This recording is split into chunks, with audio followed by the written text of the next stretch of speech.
Olá, meus amados irmãos, a paz do Senhor Jesus, que alegria estar com vocês aqui mais esta semana. Queremos saudar a todos com uma boa noite de salvação, um bom dia, uma boa tarde, onde quer que você esteja, no horário que você está nos assistindo agora, que Deus abençoe você e a sua família. Chegamos na lição de número 6, onde vamos ter aqui a responsabilidade de tecer alguns comentários breves a respeito desta lição tão importante. Lição que tem por título Neemias reconstrói os muros de Jerusalém. De uma forma muito panorâmica, de uma forma muito sintética, por assim dizer, nós vamos aqui comentar algumas verdades, alguns princípios e tentar aqui, junto com vocês, visualizar os objetivos específicos de uma lição tão maravilhosa que vamos estudar no próximo domingo. Amém? Antes, portanto, eu quero te convidar para aquela palavra de oração que toda semana a gente faz aqui no canal.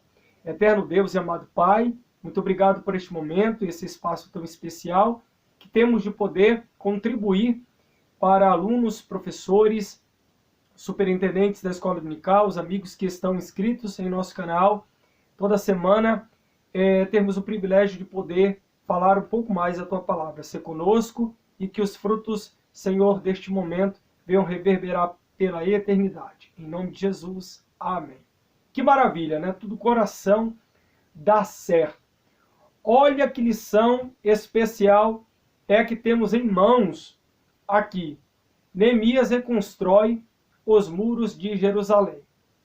Se estamos falando do ano 444 anos antes de Cristo, provavelmente são 14 anos depois daquele grande avivamento que se tem do culto, ou da restauração do culto a partir de Esdras, né, do sacerdote Esdras, do escriba Esdras. Né?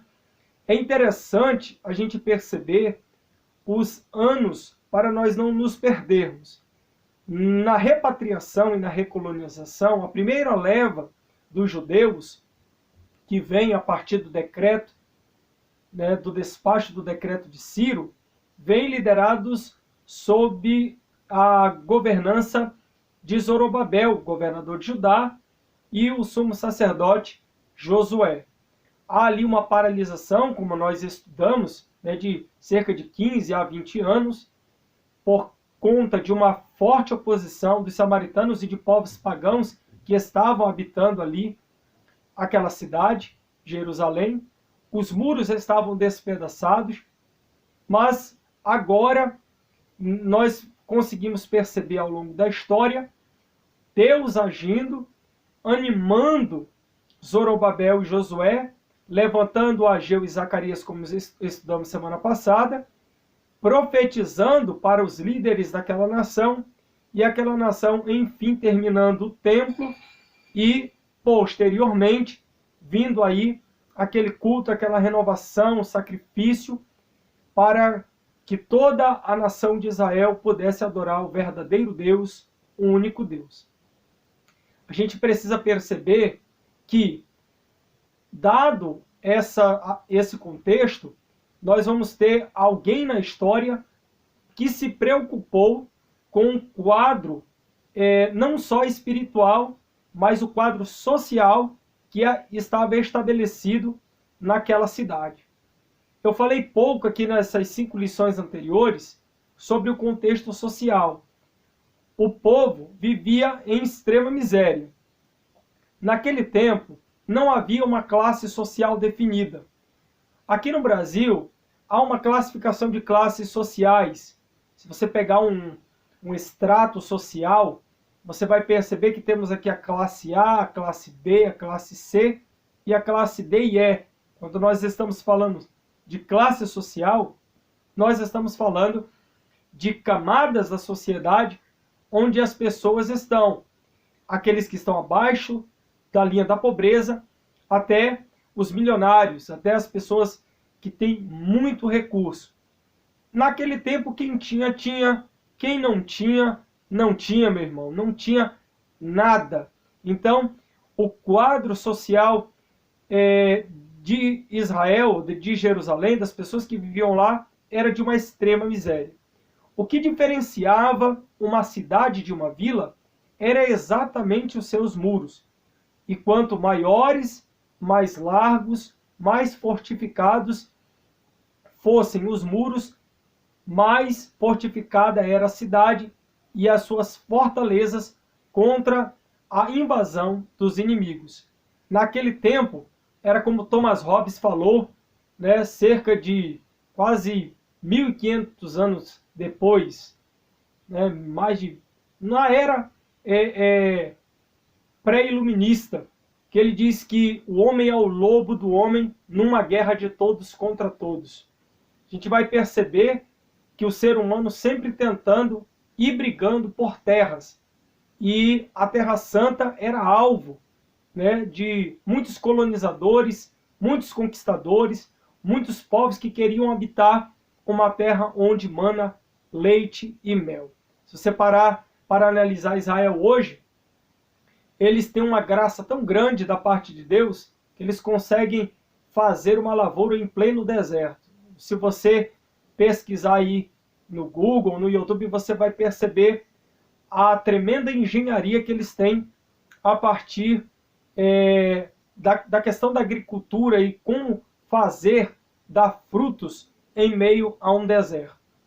O interessante é que, quando nós vamos estudar sobre Neemias, para que tudo isso venha acontecer, a informação de Jerusalém, ou do que acontece lá, vai chegar a partir de um dos seus irmãos. Alguém pode apontar de maneira literal que Acalias fosse irmão de sangue de Neemias. Outros podem pressupor que é apenas aí um jogo de linguagem para dizer que era mais um dos seus irmãos judeus. Todavia, essa informação chega a Neemias. E quem é Neemias? Neemias é um homem que tem um cargo de confiança do rei Artaxerxes. Ele é o copeiro do rei. Ele é o homem que não somente prova o vinho que o rei vai beber, mas ali é um cargo de confiança. Ali há todo um sistema onde ele está no meio daquele sistema, sem se corromper. Neemias me faz lembrar José no Egito enquanto administrador, Daniel na Babilônia enquanto governador, e um homem muito sábio e muito prudente. Olha que interessante, Neemias nunca tinha ido a Jerusalém. Filho de pais judeus, todavia nunca havia ido a Jerusalém. Nasce provavelmente no cativeiro babilônico, estuda ali, ele assimila toda aquela cultura antes babilônica e posteriormente persa, não se contamina, continua a adorar o Deus dos céus. Você pode perceber isso numa leitura muito basilar do livro, da sua autobiografia. E você vai perceber que ele não se corrompe. Antes, quando ele ouve as notícias de Jerusalém, o que vai acontecer? Ele vai chorar, ele vai orar, ele vai clamar. Ele vive na fortaleza de Suzã. Ele vive numa das cidades mais importantes daquela época. Ele vive a despeito de toda uma logística, de toda uma facilidade das coisas que materialmente ele possa usufruir, a despeito dele morar naquela capital, mas o seu coração estava na cidade do sepulcro dos seus pais, ou na cidade dos seus pais. E o que vai acontecer? É o mês de Quisleu, provavelmente dezembro, ele vai orar para poder falar com o rei. Vai levar aproximadamente 4 meses, 4 meses e meio.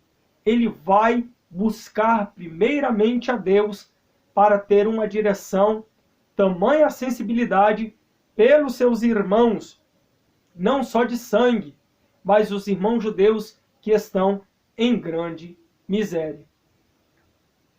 Para tudo abaixo desse céu há um tempo de Deus.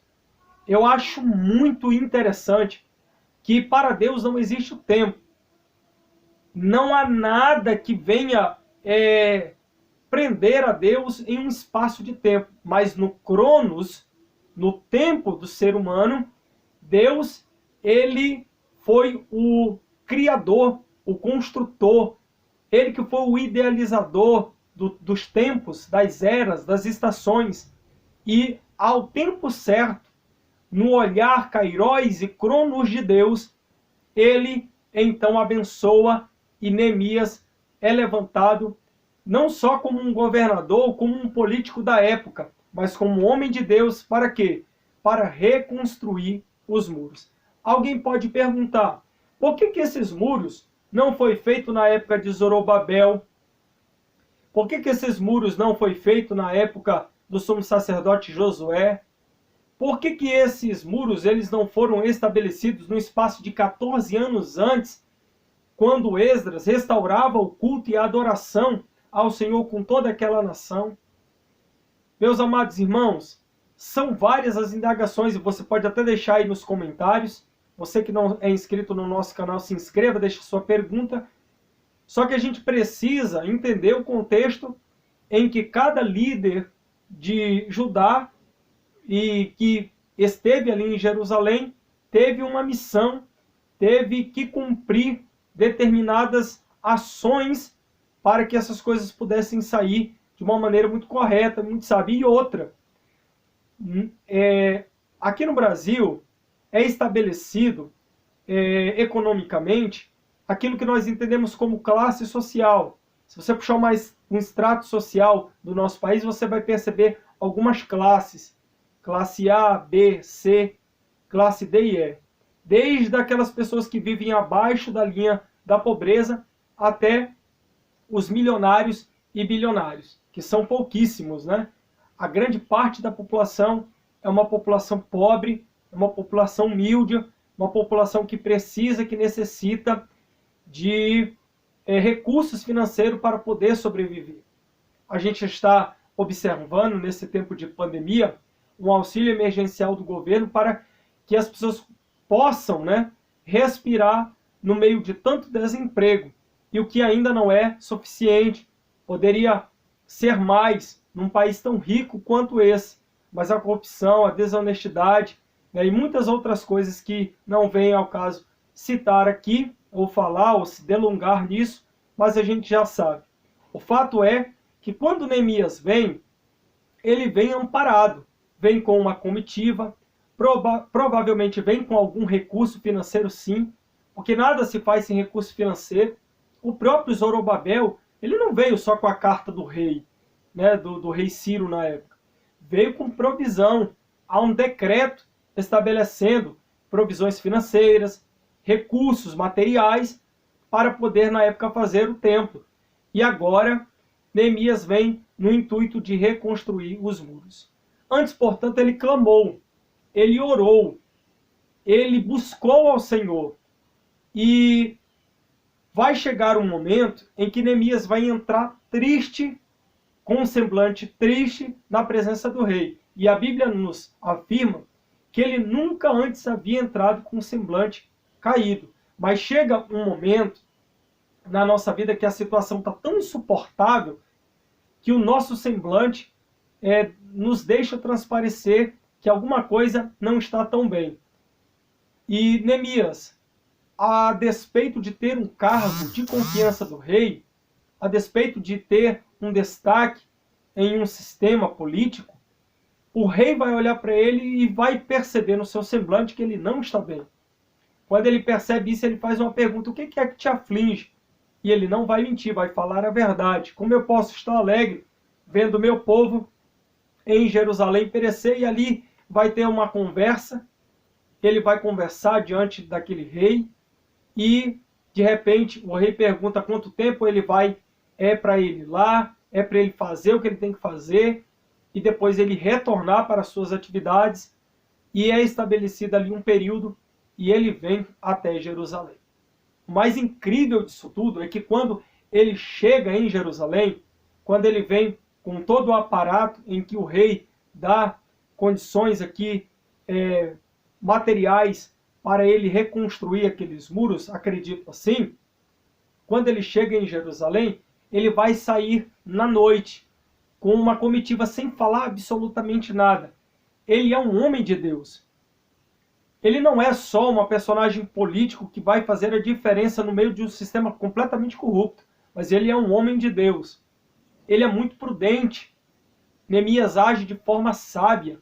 Neemias me faz lembrar quando Abraão levou Isaac para sacrificar, que não falou nada nem para Isaac e nem para os servos. Quando chegaram no pé do monte, os servos ficaram lá. Você imagina se Abraão fala para os servos que vai sacrificar o seu filho, o seu único filho, que é Isaac. Você imagina. Aí algum dos servos, talvez o mais leal de Abraão, poderia dizer: meu senhor, não faça isso. Poderia instar com Abraão, mas ele ficou calado. Neemias a mesma coisa. Ficou calado, saiu a rodear os muros de Jerusalém, caídos a fogo, destruído, observou cada porta, né? A porta das ovelhas, a porta do peixe, várias outras portas que tem na composição dos muros. Se você pegar o livro de usos e costumes da CPAD, você vai perceber que ali tem uma foto, né? Um desenho, né? Ilustrativo de como é a cidade de Jerusalém e onde é que estava danificado ali os muros. A própria Bíblia também expressa isso. Algumas Bíblias de estudo você vai analisar e de repente Deus vai dar uma estratégia a Neemias para ele poder reconstruir os muros. Os muros eram o que diferenciava uma cidade de um pequeno vilarejo. Por quê? Porque o muro fala de proteção. O muro fala de salvação, é isso mesmo. Salvação contra os inimigos. Salvação contra aqueles que queriam tomar posse daquela cidade. Salvação contra os conquistadores, principalmente a Terra Santa, né? Parece ser assim, a galinha dos ovos de ouro. Todo mundo queria meter a mão, mas na verdade era menino dos olhos do Senhor. Um povo escolhido que, a despeito de João capítulo 1, versículo 11, veio para o que era seu e os seus não receberam, mas todos quantos o receberam e creram em seu nome, deu-lhes o poder de serem feitos filhos de Deus, filhos não nascidos de maneira natural ou física, da carne, mas filhos de Deus. Nós vamos conseguir perceber que essa bênção se estende a nós que hoje somos igreja. Mas este povo aqui se encontra em um contexto social decadente, em extrema miséria. Neemias se levanta como um grande homem de Deus para executar uma missão. Tem amigos ao seu lado, ombreados, ladeados. Aprendi com um pastor, amigo meu, há muitos anos atrás: ninguém cava poço sozinho, é preciso uma ajuda. E a obra de Deus, quanto mais voluntários tiver, com pureza de coração, para que a obra do Senhor venha se desenvolver, é uma bênção. Não como aqueles que chegaram até Zorobabel e dizendo: olha, a gente quer ajudar vocês aí, vamos até adorar o Deus de vocês. Porque eram pessoas com um coração misto. Ora com o pé na adoração ao Deus Yahvé, ora com o pé no mundanismo, no paganismo. E Neemias foi muito sábio, foi muito correto. Professor, você vai ter o privilégio de ensinar essa lição no domingo agora e conversar com os teus alunos a forma como Deus despertou Neemias para restaurar os muros de Jerusalém, que é o nosso objetivo geral. Nos objetivos específicos, você vai ter 6 aí para trabalhar com os teus alunos. Mostrar como Deus respondeu às orações de Neemias, saber como foi a ida e a chegada de Neemias a Jerusalém, explicar como Neemias iniciou a reconstrução dos muros. 4, compreender que o levantamento dos muros provocou uma grande oposição. Novamente aqui uma oposição. Já havia tido essa forte oposição antes com Zorobabel, a ponto deles desanimarem e a obra do templo ficar parada aproximadamente de 15 a 20 anos. Apontar como foi a inauguração solene dos muros e conscientizar a respeito dos ensinos que a construção dos muros nos traz. Sambalat, Tobias, Gesem homens maus, homens malignos, chegaram a questionar Neemias e chegaram a indagar e dizendo, olha, desce do muro aí que a gente quer conversar contigo, mas na verdade eles queriam matar o homem de Deus. Eles queriam dar fim na vida de Neemias. Tamanha oposição. Eles não queriam que Jerusalém se reerguesse, nem com os muros, nem com o templo. Por quê? Porque eles sabiam, de alguma maneira, que aquele povo era um povo escolhido. As nações circunvizinhas, os povos pagãos, eles julgavam Israel e falavam palavras falsas e contra eles, como se eles fossem uma nação rebelde. Mas, na verdade, Deus os chamou. Deus os escolheu para uma grande obra. Pena que muitos deles apostataram da fé. Pena que muitos deles nunca guardou o ano sabático. É por isso que houve os 70 anos do cativeiro babilônico. Mas ao longo da história do povo de Israel, Deus nunca deixou de levantar um profeta, um rei justo, um sumo sacerdote, um juiz, alguém que tivesse na linha de frente, uma mulher de Deus, a mulher de Abel Bat-Maacá, né, foi uma mulher que ela conteve uma guerra, ela segurou uma guerra. Se eu não me engano, é Joabe que queria acabar com aquela cidade, e ela falou, a nossa cidade aqui é conhecida como uma das pacíficas de Israel. Então Deus sempre levantou ao longo da história homens e mulheres de Deus, para que catástrofes maiores não acontecessem. Às vezes Deus mandava um anjo e matava ali 180 mil dos seus inimigos, mas a sua obra não parou. A obra de Deus, ela não para. Já disse isso aqui, que é uma citação de um professor meu na faculdade. A igreja sempre esteve no banco dos réus, mas ela nunca e jamais ficou debaixo do jugo de Satanás, porque nós temos a Cristo. Ele é o divisor de águas, ele é o Cordeiro de Deus, que foi imolado muito antes da fundação do mundo. O véu do templo se rasgou. Nós temos o livre acesso a estar com o nosso Deus, o Todo-Poderoso. Ele fez de nós sacerdotes para nós adorarmos e bendizermos o seu nome. A igreja hoje está na terra para cumprir a sua missão de pregar o evangelho a toda criatura. Quem crer e for batizado será salvo, quem não crer será condenado. Temos muitas lições a trabalhar nesse texto, ainda que de forma panorâmica.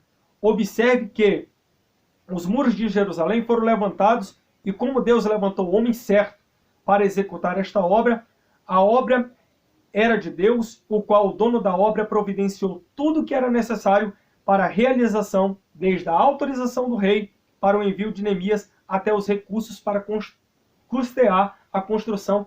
Foi o que eu disse aqui anteriormente. Também Neemias não veio, né, com a mão vazia. Ele veio com algum recurso. A gente precisa entender.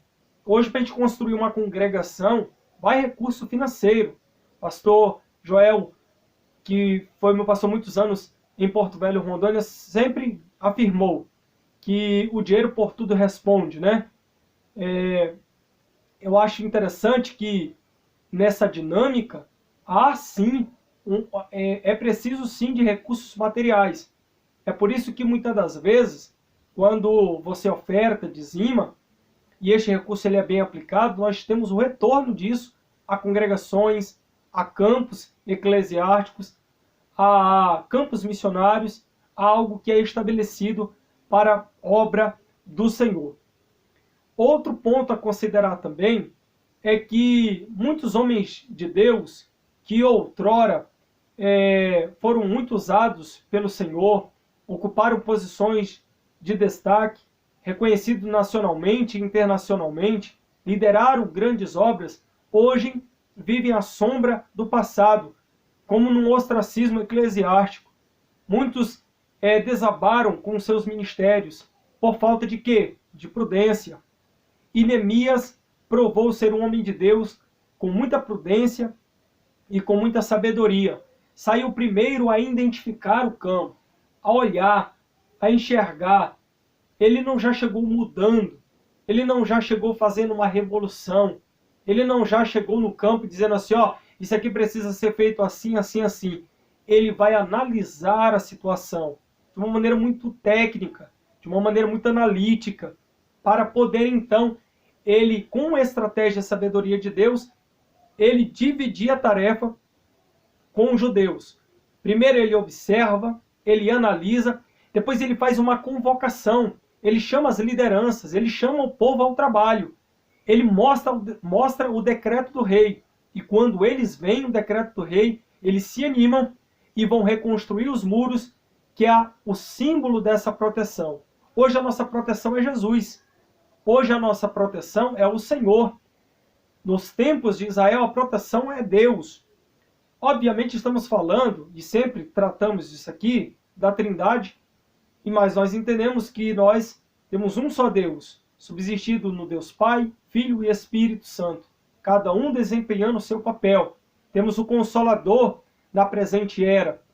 Jesus Cristo morreu, foi crucificado, morreu, ressuscitou ao terceiro dia, foi assunto ao céu, está à destra de Deus Pai, e enviou-nos o Consolador, que está conosco aqui nesses tempos tão difíceis. Há muita gente pedindo socorro, há muita gente querendo que as coisas mudem, que as coisas volte à normalidade, fiquem como antes, numa esfera boa, numa esfera melhor. Mas a Bíblia nos afirma que nos últimos dias nós viveríamos dias muito difíceis. Nós não estamos preparados para viver nunca momentos difíceis, porque fomos feitos para coisas boas. O próprio Adão, o primeiro homem, foi feito do pó da terra, do barro, e colocado num jardim para administrar um local perfeito. Nós não estamos acostumados a perdas. Esses dias agora para trás, houve um engavetamento ali na BR-277, de Curitiba ali para o litoral, para quem vai para Paranaguá. Mais de não sei quantos carros ali, mais de 15 carros se envolveram naquele engavetamento. Faleceu várias pessoas por causa da neblina, por causa da fumaça. Ninguém está preparado para receber a notícia de uma perda. Ali, uma família inteira morreu. Não estamos preparados para ouvir que um parente nosso morreu, por exemplo, desse novo coronavírus. Não estamos preparados para notícias de desastre, porque sempre queremos o melhor e não há nada mal nisso. É bom pensar sempre em coisas boas, mas a realidade, a profecia bíblica, está nos informando que nós viveríamos sim os últimos dias da terra como dias muito difíceis, muito trabalhosos, dias selvagens, dias difíceis de se lidar com eles.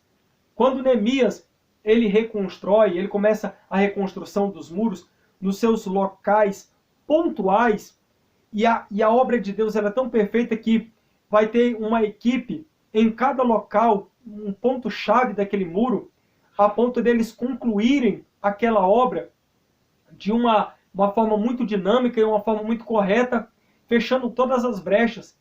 Mas quando tudo parecia começar sem nenhuma oposição e terminar sem nenhum tipo de oposição, chega Sanbalat, chega Gésem, e eles vão para cima de Neemias, chega Tobias para cima de Neemias, para quê? Para poder fazer frente à oposição contra aquela grande obra, a obra que eles estavam realizando para Deus. Mas Deus envia Neemias. Neemias, ele, como nós já falamos aqui, ele ouve, né, o que acontece lá com Jerusalém. Depois ele veio com todo o aparato, né, com toda ali uma base para poder reconstruir. Ele jejua, ele ora, cerca de 4 meses. Né, o mês, quando ele recebe a notícia, o mês de dezembro, e ele vai entrar na presença do rei para ter aquela conversa que nós falamos aqui anteriormente, provavelmente no mês de abril. E depois daquela conversa, do decreto real, ele vem para a reconstrução. E Deus responde à oração de Neemias, toca no coração do rei, um rei ímpio, um rei pagão, mas um rei que assina o decreto. Olha que maravilha, né? Deus sabe todas as coisas.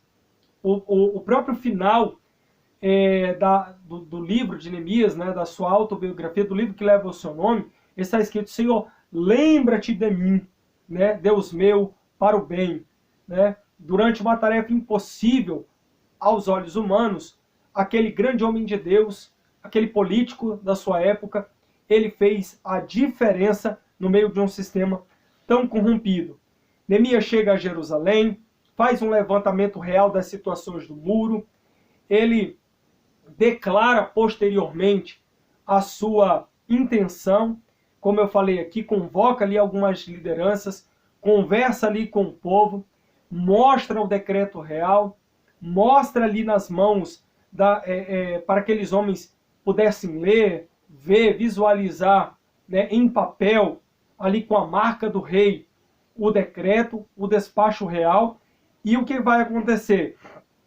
Ele vai dizer, capítulo 2, versículo 17 e 18, levantemo-nos e edifiquemo-nos, e esforçaram as suas mãos para o bem. Olha que maravilha, né?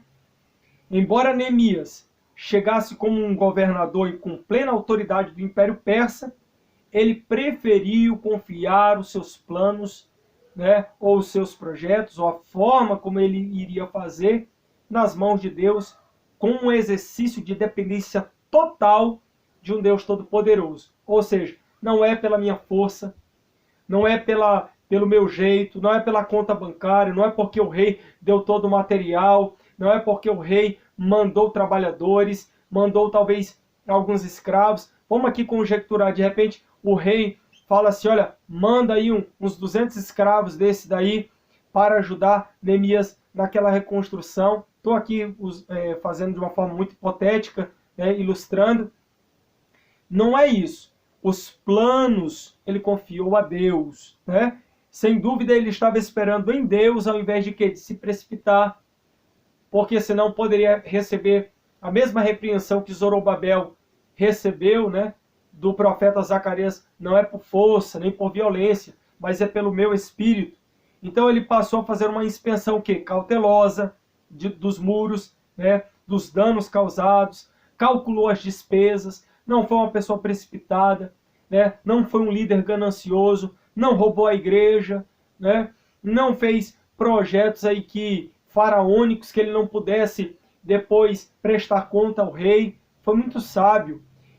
Como eu disse, ele me lembra muito a atitude de José, quando foi administrador, governador do Egito, quando teve a bonança, os 7 anos de bonança, ele falou, olha, separa a quinta parte aí, porque vai vir 7 anos de fome intensa sobre a terra.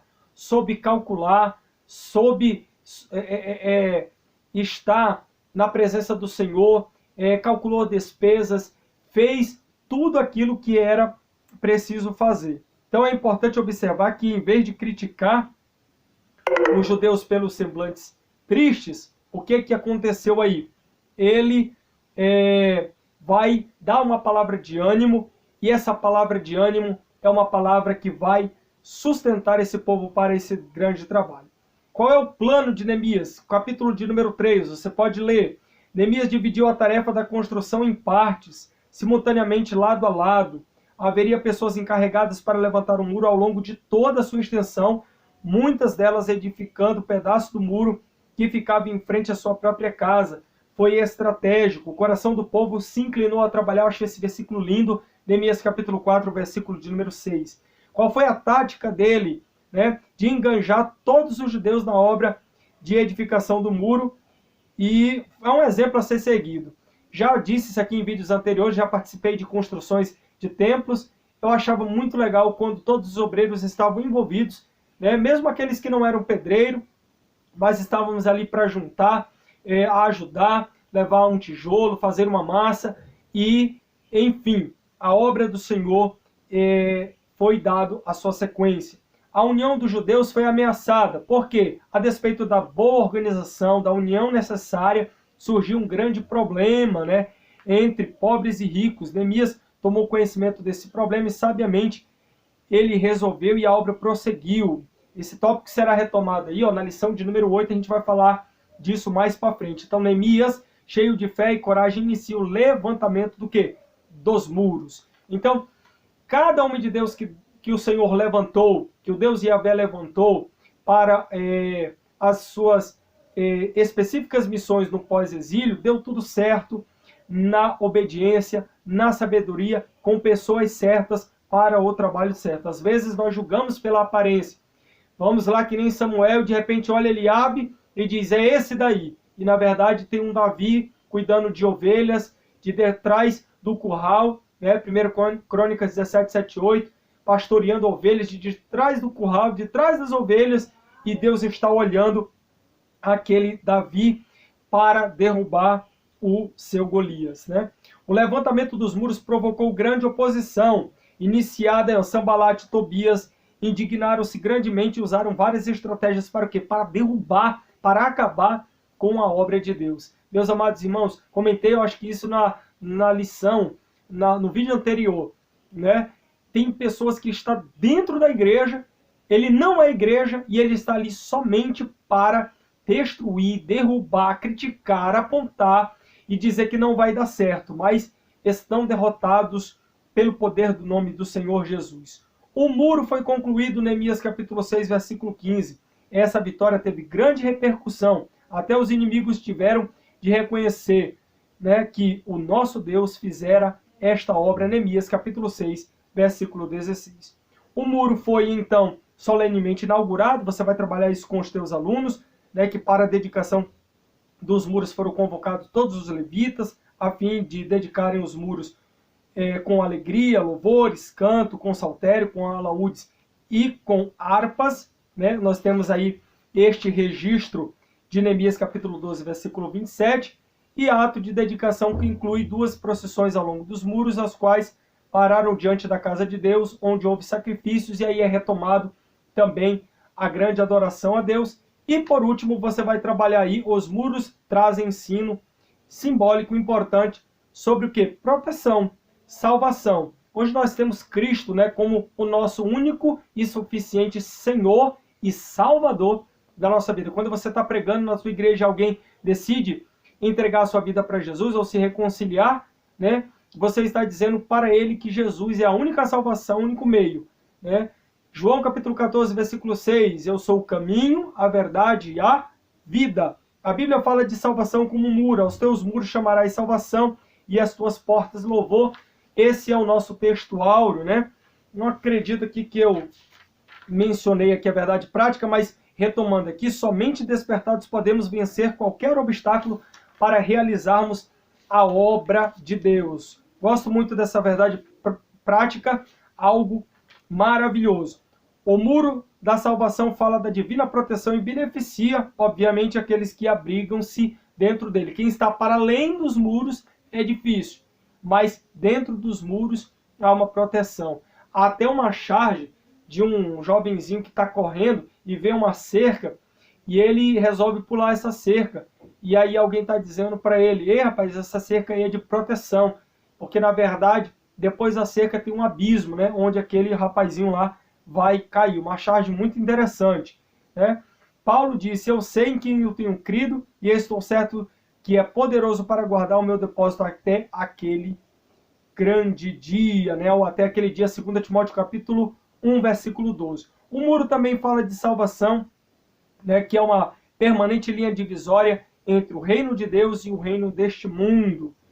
Olha o que nós temos aí, a Bíblia diz, eu, o Senhor, não mudo. Malaquias capítulo 3, versículo 6. O reino de Deus e o reino desse mundo são inteiramente irreconciliáveis. Que comunhão há entre a luz e as trevas? Nenhuma. Ninguém pode servir a dois senhores, né? A Deus e a Mamon. Não pode. Então, nós temos aí uma grande lição para trabalharmos nesse próximo domingo. O fato do muro da salvação ser uma divisa entre o reino de Deus e o reino do mundo não significa que há uma proibição pela qual o crente não tem direito de fazer o que quer. O crente é livre, todavia, a mesma linha divisória representada pelo muro da salvação passa também dentro do nosso coração. Eu acredito que quando a gente fala que o crente ele é livre, ele é livre para fazer a obra de Deus, ele é livre para fazer aquilo que agrada ao Senhor. Não estamos aqui pregando uma libertinagem, não estamos aqui dizendo que o crente ele está aí oprimido, que não pode mais fazer nada. Ele pode, mas todas as coisas me são lícitas, mas nem tudo me convém, e é preciso fazer as coisas com sabedoria, com graça e com entendimento. Correto? Finalmente a salvação transforma o crente de tal forma que ele começa a querer, né, aquilo que o Senhor quer e passa a orar: seja feita a tua vontade. Maravilha! Nós encerramos aqui então a nossa lição. Você que não é inscrito no nosso canal, se inscreva, compartilhe com mais alguém, deixe seus comentários, deixe sua pergunta aí ao longo deste vídeo, que nós vamos aí, na medida do possível, responder. Uma lição maravilhosa, uma lição que tem muito de conteúdo histórico, tem muito de um conteúdo social, né? Tem muito de lições que a gente pode estar contextualizando para os nossos dias, mas nós estamos aqui dando a nossa parcela de contribuição nesta semana para você, e que Deus em Cristo te abençoe, a você e a sua família, e até semana que vem, em nome de Jesus. Deus te abençoe, fique com Ele.